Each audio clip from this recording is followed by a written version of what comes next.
You've been faithful, you've been praying, you've been showing up. And yet, somewhere along the way, something inside you got very, very tired. Maybe you haven't told anyone. Maybe you've kept going through the motions, church, Bible, worship, while something in your chest quietly whispers, I don't know how much longer I can do this. Before you think you're weak, before you think something is wrong with you, I need you to hear something. Some of the greatest men and women in all of Scripture felt exactly what you're feeling right now. And God didn't abandon them in it. He met them there. 1 Kings chapter 19. Elijah has just called down fire from heaven. He has stood alone against 450 false prophets and won. A nation watched God move through him in a way most people will never see in a lifetime. And then, Jezebel sends him one message, one threat, and he runs. He runs into the wilderness, collapses under a tree, and prays not for revival, not for another miracle. He prays to die. It is enough. Lord, take my life. I am no better than my ancestors. This is not a weak man. This is a man who has given everything and hit his limit. What does God do? He doesn't rebuke him. He doesn't send a sermon. He sends an angel with bread. Arise and eat. Then he lets him sleep again. Arise and eat, because the journey is too great for you. I want you to feel the tenderness in that phrase. God did not say, get up, you have work to do. He said, the journey is too great for you. He acknowledged the weight. He didn't minimize the exhaustion. He fed him and sent him forward. Burnout is not a spiritual failure. Sometimes it's just proof that you've been carrying something real. Jeremiah is called the weeping prophet, and it wasn't a compliment people gave him. It was a sorrow he earned. He preached for decades. He was mocked, thrown into a cistern, beaten and publicly humiliated, and almost no one listened. In chapter 20, he reaches a breaking point. He says, I will not mention God or speak any more in His name. He tried to quit, right there in the text.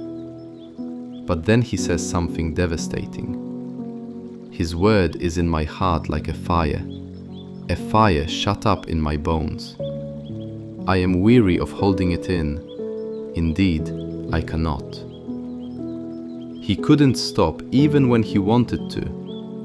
Not because he was strong, but because the calling was burning inside him against his will. Then he does something raw and honest that most of us are afraid to do. He curses the day he was born. He asks God why, and God doesn't strike him down for it. God doesn't disqualify him. Jeremiah kept prophesying. His words are still speaking thousands of years later. Here's what God is saying to you through Jeremiah. Your honesty before me is not rebellion, it's intimacy.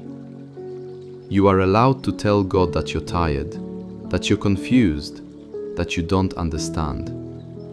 That is not faithlessness, that is prayer. Moses has led millions of people through the desert.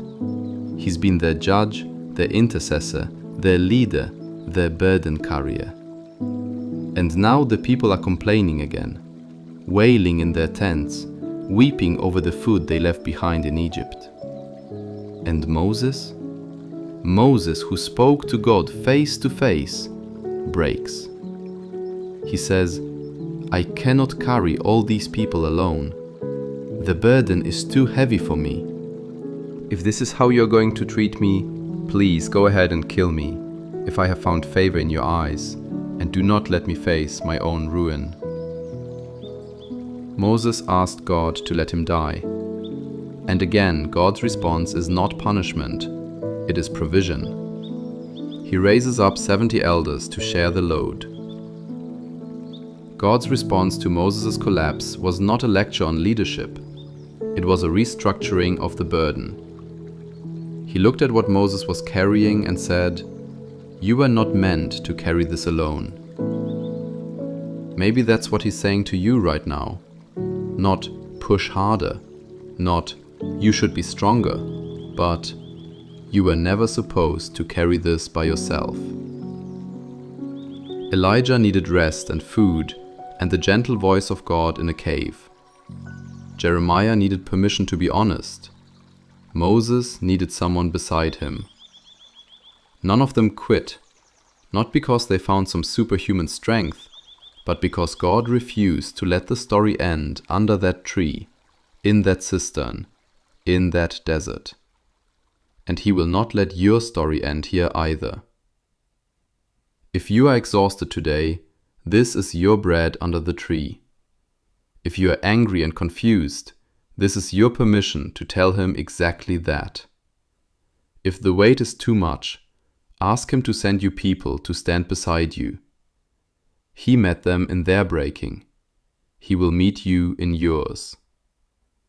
Don't quit, not because it isn't hard, but because the God who saw Elijah sleeping under a juniper tree sees you exactly where you are right now, and He is already on His way.